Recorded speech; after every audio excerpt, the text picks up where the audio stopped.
Welcome to Open English Door. Thank you for learning with us today. Have you ever been writing an email or talking to someone and just paused wondering why we say I like music, but not I like the music? It's one of those tiny little things in English that can be a real head-scratcher. Well, today we're going to solve that puzzle for good.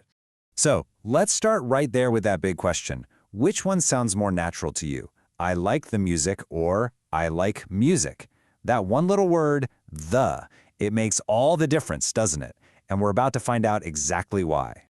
You know, using the when you shouldn't is a super common mistake for English learners.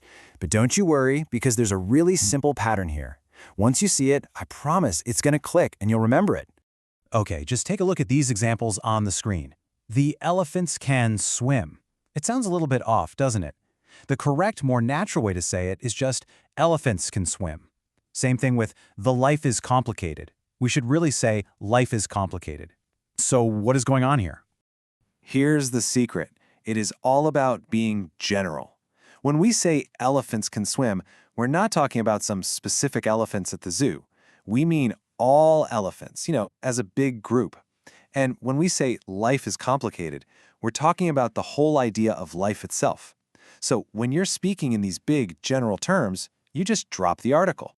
And this whole idea brings us to a simple but really powerful rule in English grammar. So let's break it down right now. Okay, here's the key, the most important part. When you're talking about things in general, as a whole category, or just as an idea, you don't use an article. No a, no an, and no the. This applies to both plural nouns and uncountable nouns. Let's look at this in two easy parts. So first up, with plural nouns like horses or people or books, if you're just talking about them in general, you use no article. Simple.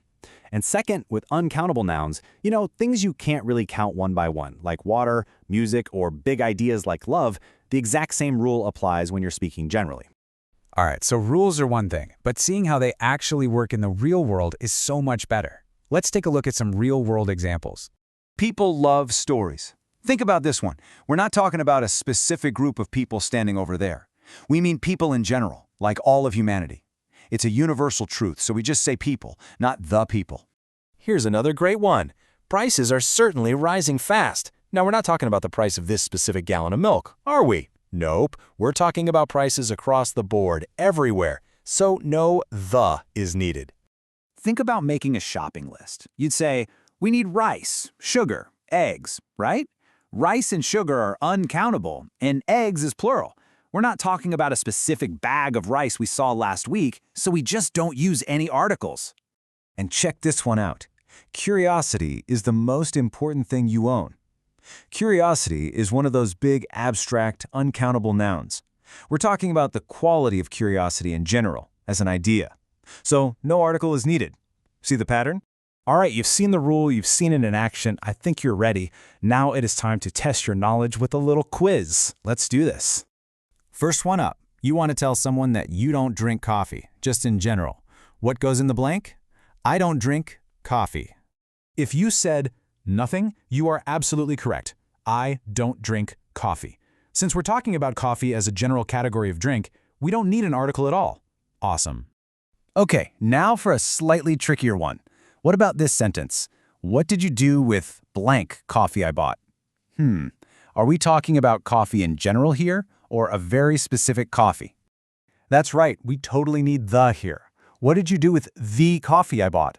We're referring to a specific coffee, the one that was bought, so the article is absolutely necessary. It points to a particular thing. Okay, one last question to make sure you've got this. If you want to say your sister loves all horses just as a type of animal, what would you say?